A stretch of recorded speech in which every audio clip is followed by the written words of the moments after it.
O Jornal Hoje sai na frente mais uma vez na cobertura das eleições 2018. Depois de conversarmos com todos os candidatos ao governo de Goiás, começamos uma série de conversas de sabatinas com os candidatos ao Senado. O primeiro convidado é o candidato ao Senado pelo PSOL, Fabrício Rosa. Fabrício, obrigado pela presença aqui no Hoje. Boa tarde, Solomão. Boa tarde, Lucas. Boa tarde a você que está nos assistindo em casa. É uma grande satisfação estar aqui com vocês, representando a juventude no Senado, representando a classe trabalhadora no Senado e representando um partido tão bonito e tão importante quanto o PSOL, que é um partido que nunca aceitou doações empresariais para suas campanhas. Para conversar com Fabrício Rosa nessa entrevista, comigo, colunista Rubens Salomão e com o repórter Lucas de Godoy. Fabrício, começar perguntando sobre, genericamente, a sua intenção. Por que você resolveu ser candidato ao Senado? A gente acompanhou esse processo interno no PSOL. O senhor foi pré-candidato a governador. E aí, depois, a candidatura foi definida de Wesley Garcia. Por que o senhor escolheu ser candidato ao Senado nessa eleição? Bem, é preciso que as classes trabalhadoras, o povo trabalhador, o povo pobre, de fato se faça representar nos espaços de poder. Aqui em Goiás e no Brasil não é diferente. Apenas as oligarquias, as grandes dinastias, as famílias multimilionárias que governam o nosso país que ocupam os espaços de poder. A média de renda dessas pessoas com certeza ultrapassa 10 milhões e a média de idade não é diferente. Os nossos senadores que temos hoje e as pessoas que estão nos principais espaços de poder são pessoas multimilionárias. Nós queremos professores, e eu sou professor, nós queremos policiais, nós queremos pedreiros, trabalhadores nos espaços de poder. E nós queremos, sobretudo, jovens. Então, você que é jovem, vote em um candidato jovem. A média de idade no Senado brasileiro é 62 anos e a juventude como eu e vocês dois pode sim ocupar esses espaços porque nós temos a formação necessária para isso. Eu sou mestre em Direitos Humanos pela UFG, tenho 2 cursos superiores, dou aula em diversos lugares e milito em vários movimentos sociais, além de ser policial e de desenvolver vários projetos sociais. Acredito que tenho e venho me preparando ao longo da minha história para ocupar um espaço como esse e representar as pessoas que estão ao nosso lado, especialmente a população LGBT. Eu sou gay também, sofri uma série de preconceitos e discriminações por ser gay e acredito que essas minorias políticas, as mulheres, a população negra e os LGBTs também têm que ter esse espaço. Então, as suas pautas, candidato, serão em torno das mulheres, dessas minorias, dos LGBT e essas classes consideradas minoritárias na sociedade. Além disso, o que mais a sua campanha vai prometer para melhorar a legislação brasileira? Olha só, a gente está em busca de ajudar as pessoas que nunca tiveram oportunidade nesse Brasil tão desigual. Nunca é demais lembrar que nós somos a 9ª economia do mundo, no meio de mais de 200 países. Goiás também é a 9ª economia do Brasil, o PIB é 180 bilhões em Goiás. A renda per capita aqui em Goiás é 26 mil reais. Quem ganha isso? Na verdade, onde está concentrado isso? Então, de fato, represento sim minorias políticas, mas não só isso. Quero representar todo o povo esquecido ao longo da nossa história. E eu já te respondo, esses 26 mil reais de renda per capita estão nos grandes condomínios fechados, estão nas famílias multimilionárias que têm jatinhos, helicópteros, e eu quero representar pessoas das classes populares. Eu sou filho de uma merendeira, de um pedreiro, tenho 6 irmãos, sou policial, lutei para ser policial, então eu represento esse espaço. E a partir desse espaço, a gente quer justiça social. E o que é isso, meu amigo e minha amiga que está nos assistindo? A gente quer uma inversão da carga tributária no Brasil. Saiba você que a carga tributária no Brasil, para os ricos, ela é irrisória. Os ricos pagam em torno de 10% a 15% de impostos. E você, que é da classe média, você que é pobre, paga uma carga de 50% a 60%. Então, quando falamos que a carga tributária no Brasil é de 40%, em torno disso, a explicação não é tão simples. Você que é pobre, paga imposto, rico não. Rico desvia imposto, sonega imposto, manda recursos para os paraísos fiscais. Mas na prática, candidato, como resolver isso? Como fazer essa desconcentração de renda na prática? O senhor vai ser um senador. Sim. O senhor vê um cenário político favorável a essa mudança? É preciso que você que está nos assistindo transforme esse cenário político para ser favorável a essa mudança. É importante que não apenas o Fabrício Rosa, 500, seja eleito, mas também que outros parlamentares das classes populares sejam eleitos também. Aqui em Goiás, apenas para dar um exemplo, o imposto sobre a herança é 8%. Em alguns estados do Brasil é 4%. E nós queremos aprovar projetos de lei para que o imposto sobre as grandes grandes heranças sejam aumentados. E os impostos sobre as pequenas heranças, e você que tem uma casa apenas, saiba que é uma pequena herança, quando você faz frente a milhões e milhões de alqueires de terra que tem Caiado, que tem Marconi Perillo. Então, essas são grandes heranças. E essas pessoas estão nos cenários políticos nacionais, no Congresso Nacional, lutando para não aumentar os impostos sobre os seus próprios milionários bolsos. Então, você que é pobre, você que é da classe média, tem que pagar menos imposto. E o rico, que nunca pagou imposto nesse Brasil, pelo contrário, apenas desviou, tem que pagar. Nós temos, sim, uma série de propostas para a educação, nós acreditamos no ensino tecnológico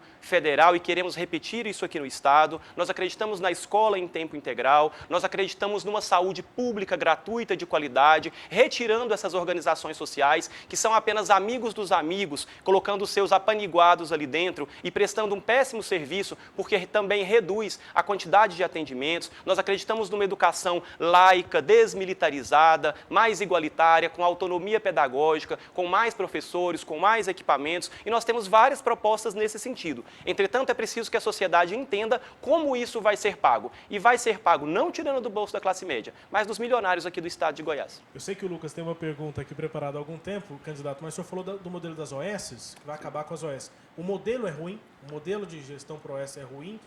Em teoria, o que se diz é que a gestão dos hospitais fica mais ágil e o atendimento, na prática, fica mais facilitado. O modelo é ruim ou essas organizações que estão aí, que são ruins na visão do senhor e do pessoal? Acho que as duas coisas, para a visão minha e do pessoal, como você bem ressaltou, são ruins. Essas organizações, elas são mal selecionadas, não há transparência e o modelo é péssimo. Você insere mais uma instância para dividir o recurso e quer dizer que vai alcançar mais gente. Pode ser que fique mais ágil, mas fica mais ágil para quem? Na verdade, eles reduzem o número de atendimentos e as pessoas estão morrendo na ponta, nas unidades básicas de saúde e não são atendidas por esse ágil e eficiente atendimento.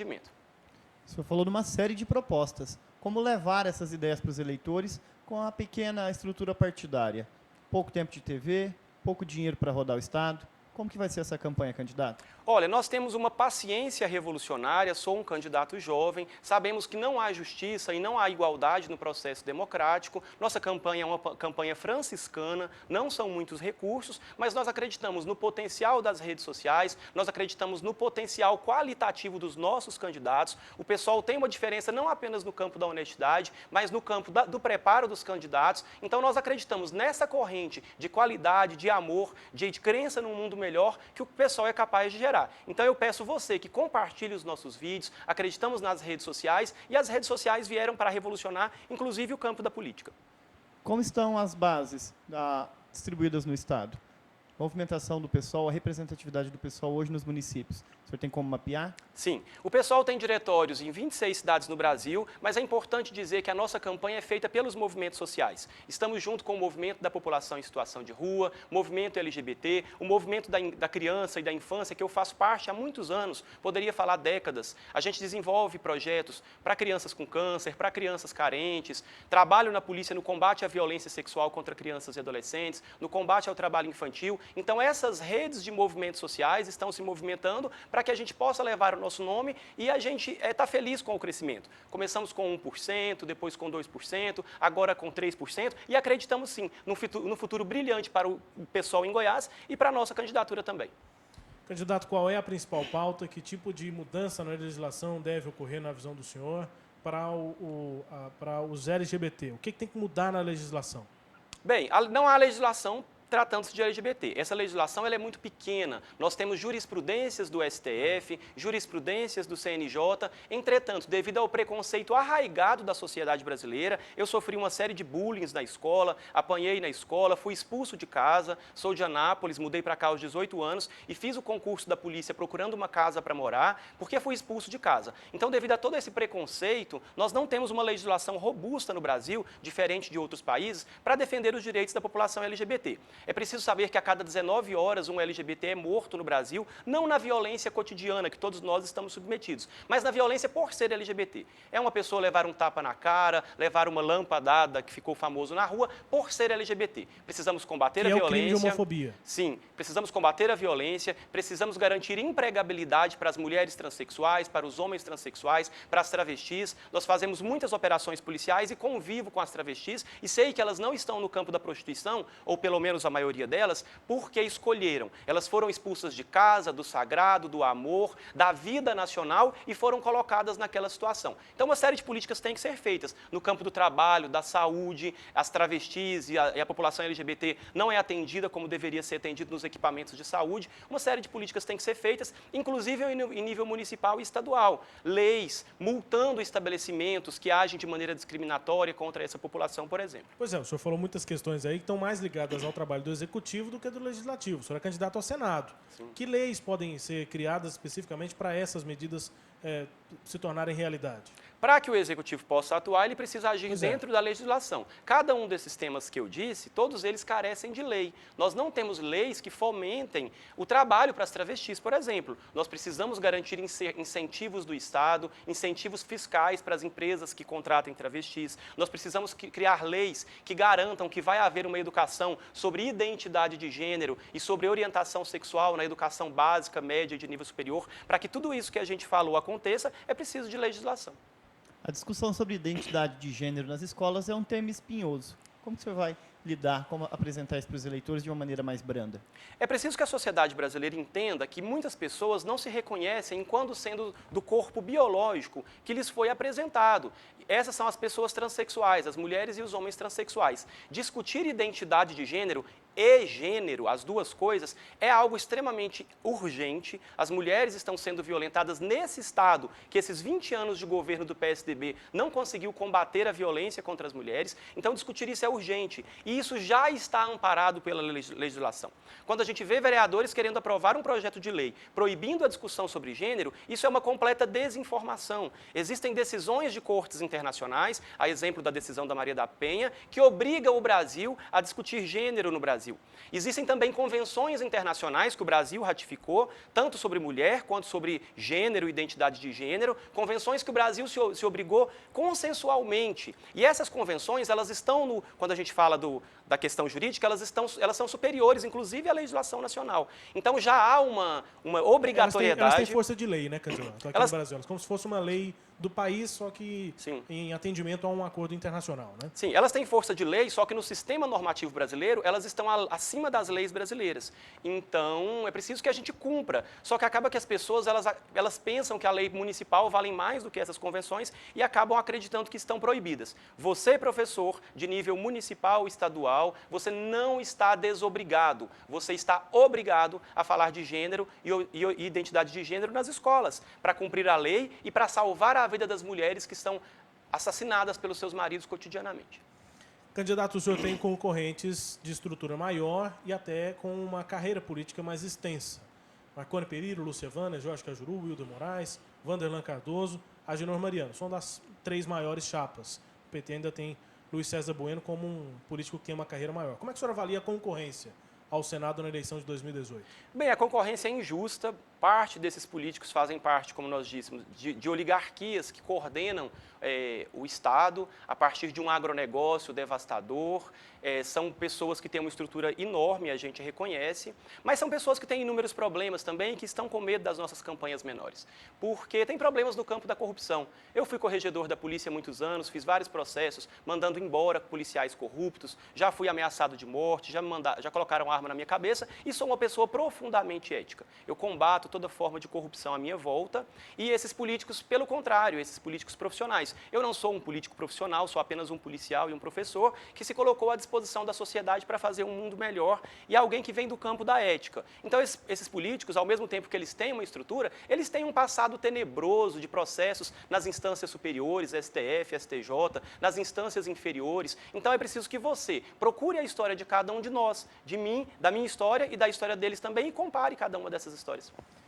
Candidato, nosso tempo está se esgotando. Como o senhor é policial rodoviário federal, né? Sim. Gostaria que o senhor elencasse uma prioridade na área de segurança pública que o senhor apresenta nessa campanha. Olha, na segurança pública é preciso, de fato, melhorar os equipamentos, melhorar o efetivo dos policiais, os salários. Aqui em Goiás, vergonhosamente, Marconi Perillo pagava R$ 1.500 inicial para os seus funcionários na polícia, mas é preciso desmilitarizar. Desmilitarizar a polícia não significa acabar com a polícia e nem retirar as armas dos policiais. Significa transformar a polícia como as polícias federais. A Polícia Federal, a Polícia Rodoviária Federal, não são militares. Nos Estados Unidos existem mais de 17 mil instituições policiais, nenhuma delas é militar. É preciso retirar essa capa militar, é preciso fazer algo que a gente chama de ciclo completo, que todos os policiais poderão investigar, e é preciso garantir a carreira única, para que todos os policiais possam ascender e prestar um melhor serviço.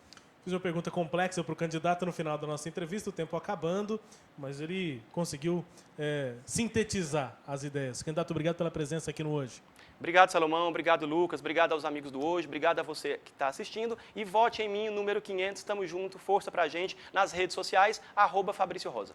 O primeiro candidato na sabatina do Jornal Hoje com os postulantes ao Senado nas eleições de 2018. Conversando comigo, Rubens Salomão, com Lucas de Godoy, candidato Fabrício Rosa, do PSOL. Você segue acompanhando a cobertura das eleições 2018 em uhoje.com.